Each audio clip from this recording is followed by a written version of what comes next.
Welcome, curious viewers, to Science and Spirituality. Today's show, the first in a two-part series, features the fascinating subject of crop circles. The debates and investigative studies on these amazing phenomena, which seem to appear out of the blue, have been of ongoing interest to researchers from various scientific disciplines as well as the general public for many years. From an aerial view, the circles are wonderfully arranged in impressive geometric forms, and some believe they are produced by otherworldly energies. Crop circles are very large patterns that are suddenly discovered in fields of growing crops. So the main crops could be wheat, or oats, or barley, or oilseed canola, or even corn. And the crop circles seem to be made mostly in the middle of the night. And this is in England, where most of the crop circles happen. The night is very short in the summer because they're so far north. Supreme Master Television recently interviewed renowned crop circle expert Barbara Lamb of California, USA, to gain her perspectives on this intriguing topic. She is a much sought-after speaker on crop circles, extraterrestrials, and UFOs. In 2001, she co-authored Crop Circles Revealed, a book that comprehensively investigates these beautiful creations.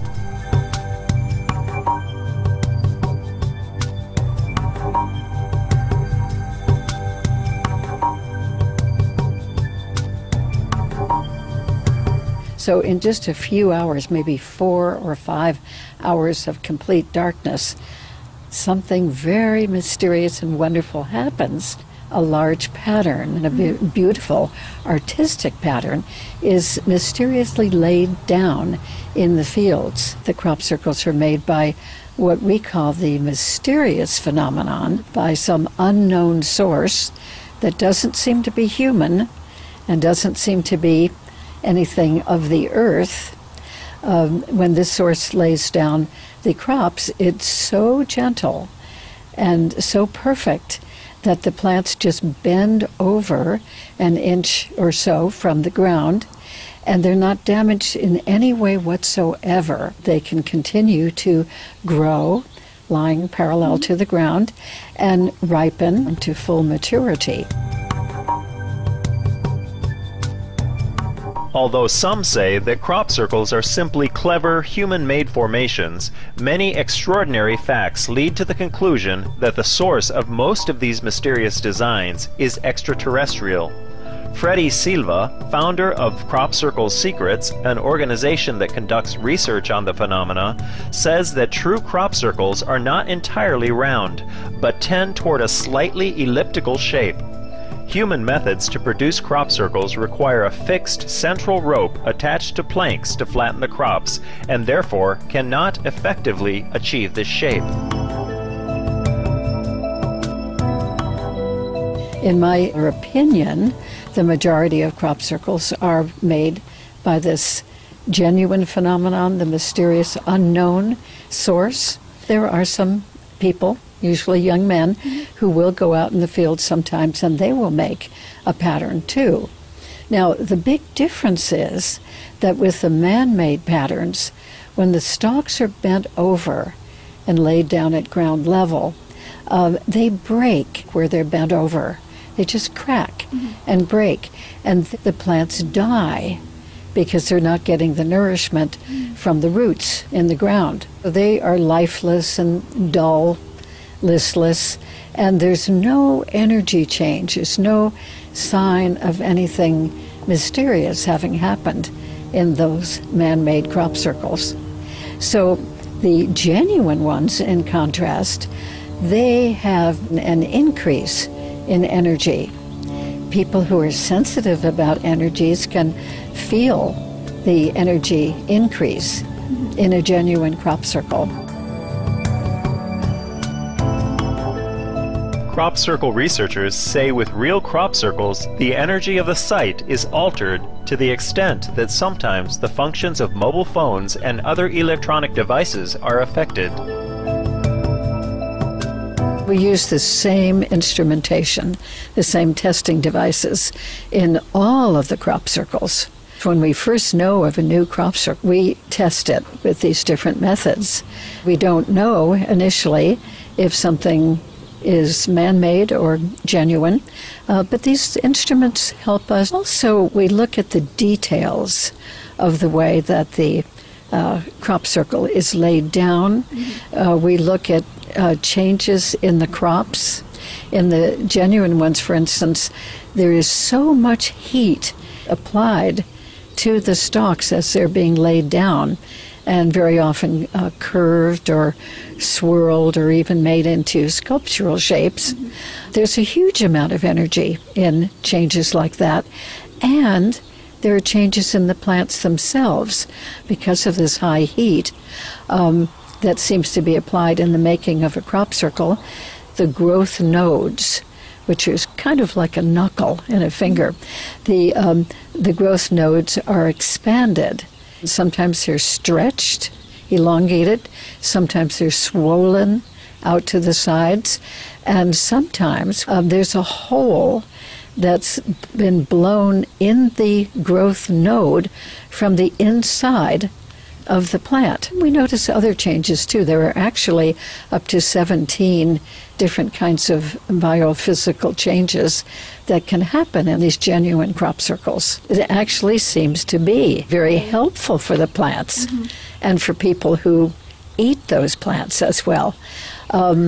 There has been a lot of tests and experiments done. The seeds, for instance, that come from a genuine crop circle group of plants, even though they're sort of dwarfed and shrunken a bit and misshapen, when those seeds are planted next to control plants from the same crop but outside the crop circle, the genuine crop circle plants grow 40 to 50 to 60% faster, stronger, hardier, and it's claimed more nourishing.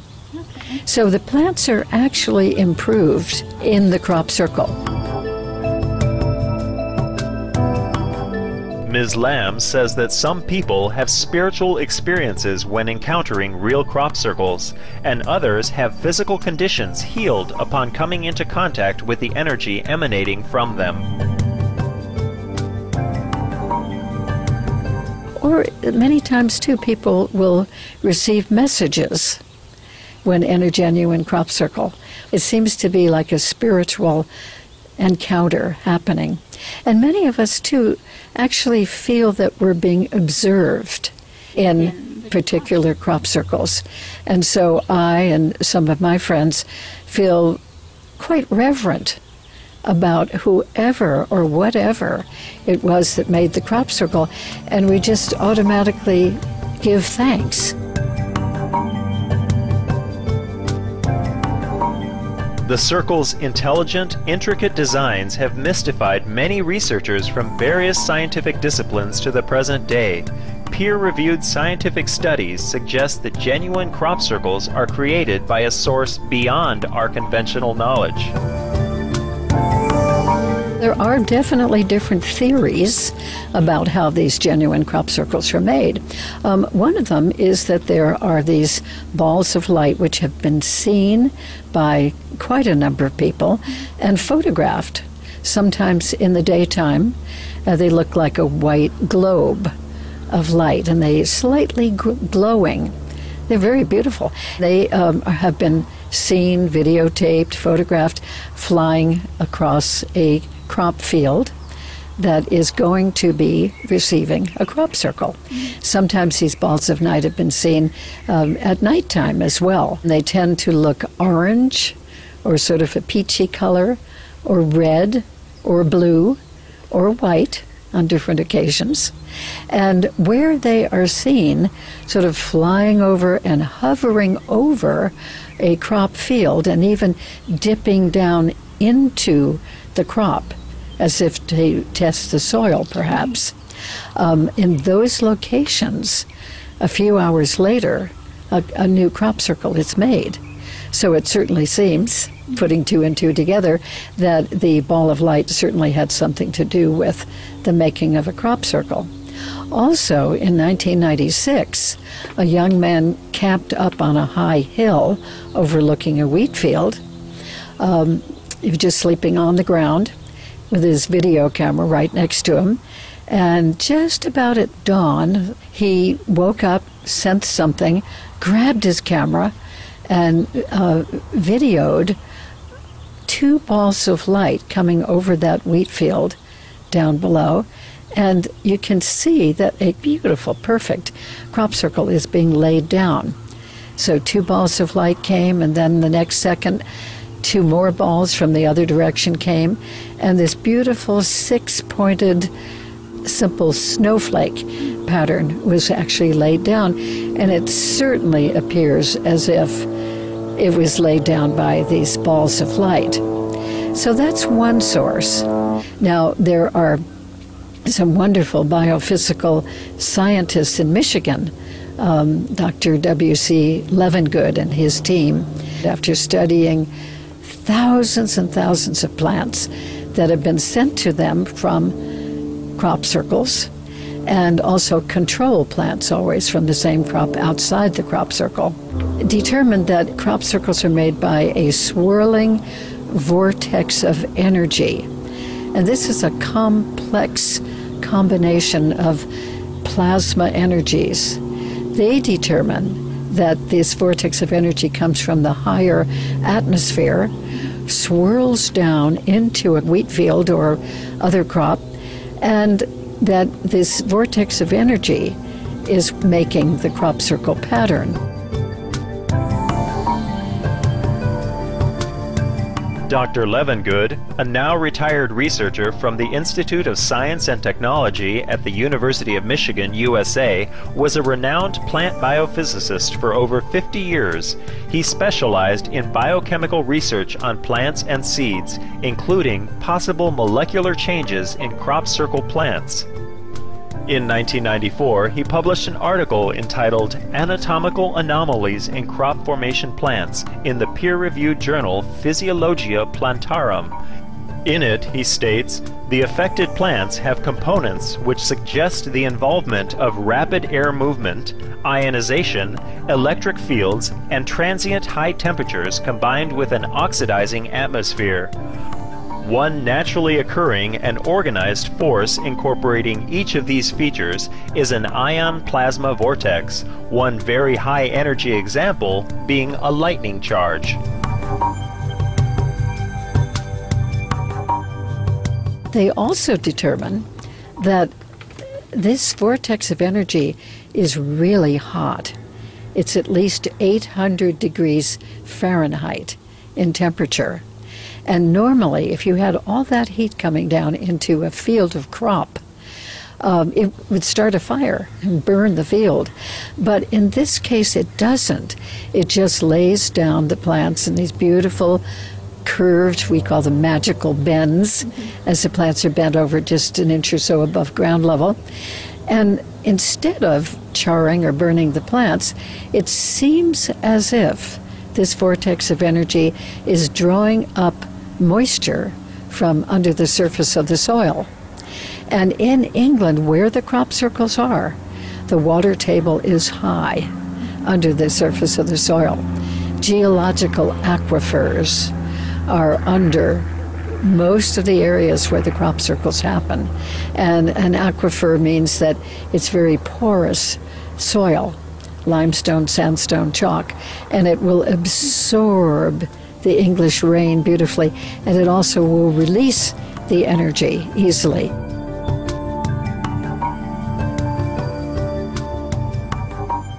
Treasured viewers, please join us again next week for part 2 of our program, where we'll continue our engaging discussion on crop circles with the knowledgeable Barbara Lamb. For more details on Barbara Lamb, please visit www.barbaralammft.com.